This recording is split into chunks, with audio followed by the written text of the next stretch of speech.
Okay, bread, bagels, pasta, all delicious, but all really bad for us, or so we've been told. So carbs do have a bad reputation, and here to talk about carbs, Dr. Emily Cooper from the Diabetes Research Foundation and author of The Metabolic Storm.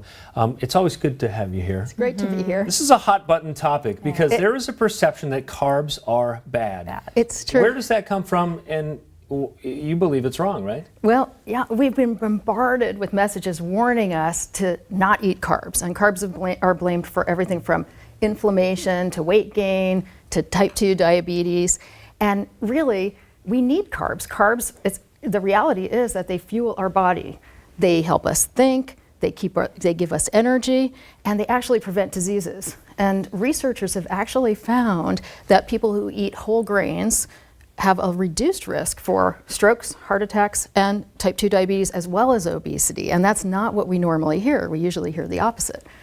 So you mentioned whole grains, because we do hear a lot about good carbs and bad carbs. Is there such a thing, and what are they? We usually hear about something called the glycemic index as a way to talk about how carbs are processed in the body. And we hear that vegetables are low glycemic, and those are good, while pasta and potatoes are high glycemic, and those are bad because they supposedly can throw your blood sugar off. But new research is showing that the glycemic index is actually outdated because everyone processes carbs differently, and people even process carbs differently at different times themselves within the same person. So the glycemic index is no longer recommended for determining whether you can reduce your risk for obesity or type 2 diabetes by excluding certain carbs and eating others. But generally speaking, is it a good idea to eat complex carbs or more whole grains than more refined grains? Well, in general, we don't want to be eating candy and soda and Frosted Flakes all day. We really want to keep our food sources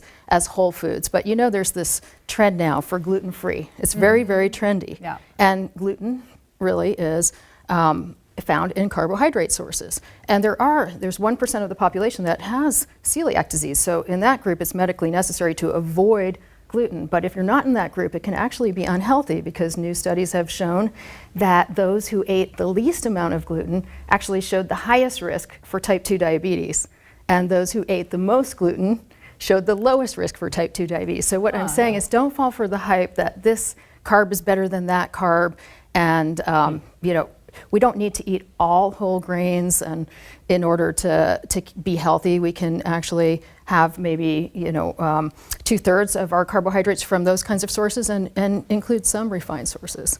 Okay, that's good. In terms of the bottom line for people, the bottom line is that carbs are not the enemy. Right. So don't fall for that hype, and include a variety of carbohydrates in your diet, including whole grains, beans, legumes, pasta, bread, cereal, all the things that we supposedly should avoid, because carbs really are the preferred fuel source for our body. And they help us think and think clearly. They keep our mood in balance. And so we really do need these carbohydrates in order to be healthy. But those refined sugars are really what we need to kind of pay attention to. Well, again, we could come back for another topic about that, because that also has now been shown to be really overhyped. I mean, I think in general, we don't want to live on those things. But when you start eliminating something and say, I won't eat sugar, most likely you're going to have 5 servings of sugar later in the day, because you made that rule. So if you eat 1 or 2 servings of something with sweets a day, that's actually considered fine and acceptable and healthy.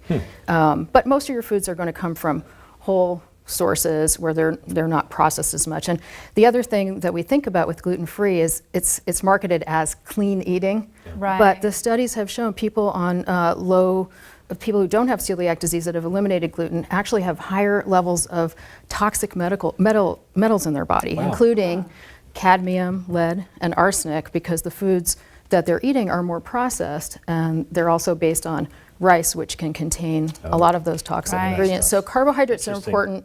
Keep a variety. Don't eliminate different ones if you don't need to. Okay, Dr. Emily Cooper, always good to have you here. It's great to be here. Thank you.